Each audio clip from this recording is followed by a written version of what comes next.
Now, the biggest ever gaming deals in the entire world. Alright? So, EA has now been officially acquired for $55 billion. This is a lot of money, alright? 55 billion, we're not talking about million, we're talking about billion. And they'll be going private moving forward.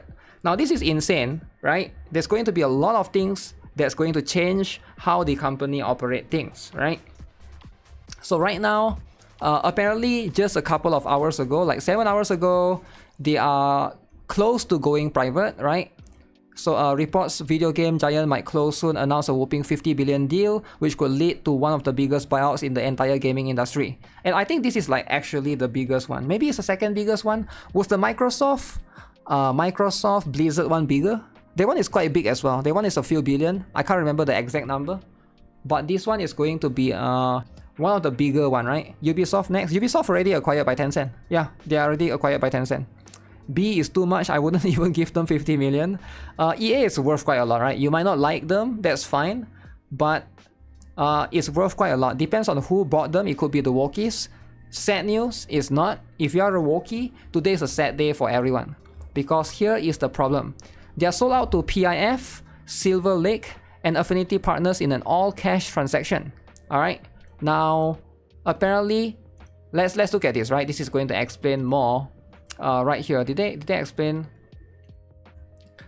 Under the terms of agreement, the consortium will acquire 100% of EA, with PIF rolling over its existing 9.9% stake in the company. EA stockholders will receive $210 per share in cash. The per share purchase price represents a 25% premium to EA's unaffected share price. Okay, the last fully unaffected trading day, and a premium to EA's unaffected all-time high of $179 and market close on August 14. So PIF, Silver Lake, and affinity partners bring deep sector experience, committed capital, and global portfolios with networks across gaming, entertainment, and sports that offer unique possibilities for EA to blend physical and digital experiences, enhance fan engagement, and create new growth opportunities. The transaction represents the largest all-cash sponsor take-private investment in history, with the consortium partnering closely with EA to enable the company to move faster and unlock new opportunities on the global stage. Our creative and passionate teams at EA have delivered extraordinary experiences for hundreds of millions of fans, built some of the world's most iconic IP, and create significant value for our business. This moment is a powerful recognition of their remarkable work, said Andrew Wilson, which is the chairman and CEO of EA. Alright, looking ahead, we'll continue to push the boundaries of entertainment, sports, technology, and unlocking new opportunities. Together with our partners, we will create transformative experiences to inspire generations to come. So here is where this thing comes, okay? PIF, Silver Lake, and affinity partners, all right? So what are these companies? How is this going to affect a lot of things? So one of the speculation here, you might not like it, but this is going to be very complicated right now, but it seems like mostly is bought over by Saudi Arabia. So PIF, Public Investment Fund, is basically Saudi Arabia. Alright, and you guys know Saudi Arabia is, you know, they are like a Islamic country, right? So there's going to be concerns right there. Alright, LGBTQ rights in Saudi Arabia. So EA has a lot of LGBTQ stuff. Alright, apparently those things might not be allowed anymore. Right? The government of Saudi Arabia provides no legal protections for LGBTQ rights. Both male and female same-sex sexual activity is illegal. Okay, so DEI is gone. It's over. If you are a DEI fan, it's over for you, right? You're literally bought by private Saudi Arabians. Now private, they can enact their laws into every franchise under EA to follow their belief system. So woke is no more. Wookiees no more. Alright? Wookiees are going to be mad. They're going to be mad. Wookiees gone, but Gooners in trouble too. Doesn't matter, right? Everybody lose.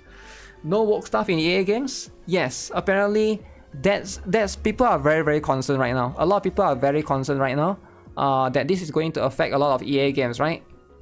You can see right now, EA is now owned by conglomerate which includes Jared Kushner and the Saudis.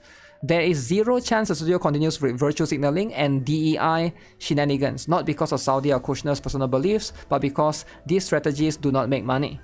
The deal is leveraged, which means EA took on debt to do it, which makes the company focus laser-like on profits and growth above all else.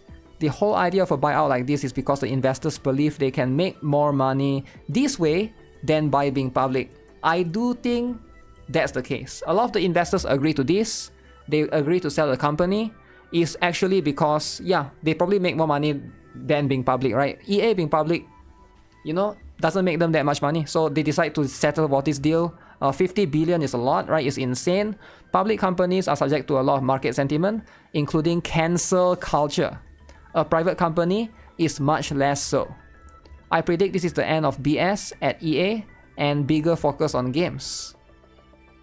Alright, so basically a week before the launch of Battlefield 6. Alright, so 1 week before Battlefield 6 comes out. Which Western company will be the next to be brought out? Nobody knows, right? Like, it's probably very complicated. Every female character is now in burqa, no huge cakes allowed. I'm sure they will allow still, but it's just, you know, it's way different. I think this is extremely big, right? This is like definitely one of the bigger... Is this good for the players? I think it's good. If you like EA, doesn't matter if you like or hate EA, I think this means that they will focus on making better games. I actually do think so, right? Because all the while, for the longest time, they've been trying to maybe push an agenda in their games, trying to use the games to push certain narrative, you know, like certain culture and stuff. But now, the focus, you know, cannot be that anymore. The focus will most likely be make good games. I think it's a win-win for everyone, right? Sure, the person that wins the most is probably like whoever that gets the most money in this particular transaction. But regardless, I don't see how that's going to lose. Actually, let's have a look, right? In terms of EA, do they have a lot of games on, let's say, on the Play Store, right? If I go to the on mobile side, right? This is on mobile, Electronic Arts. So they got all of this, is it? Holy, they got so many games. Sports FC Mobile Soccer, Plants vs Zombies, Plants vs Zombies 2, Rail Racing 3, Need for Speed, SimCity, Sims Pregnant Woman in the profile picture, okay, Command and Conquer, Golf Clash, TSM, sound like BDSM, Plants vs Zombies Heroes, Star Wars Galaxy of Heroes, the only gacha game made by EA, Madden NFL, NBA, BG World, Peggle Blast, BG World Classic, EA RaceNet, BG World Blitz, Madden NFL, Need for Speed, okay, quite a number of things, quite a number of things. All trash. I never play any of this, right? Yeah, I never play any of this. Maybe Sims is still famous. I didn't even know they have Sims for phone. Very interesting. Yeah, those are EA games. I'm sure there's a lot of EA games, right? What is the most famous one? What is the most successful EA games game? I bet it's Battlefield, right? It's the Battlefield series. Best selling EA games. EA Sports FC 24. FIFA 24 is the most successful game with over 26 million copies. Oh my. 26 million. Wait, how much is the game? How much was the game?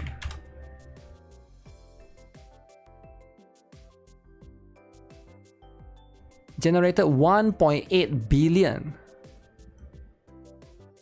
Okay, 400 to 500 million ongoing live services revenue. People complain about gacha game. Look at this. FIFA is the one. FIFA is FIFA is how they make money, guys. Gambling. Wait, would they take out microtransaction then? Because like gambling is against their law right there, right? FIFA makes a lot from there. Where it's mentioned right here, right? About 400 to 500 million. At least this is the source that, you know, that we have. But yeah, it's probably going to be how it is, right?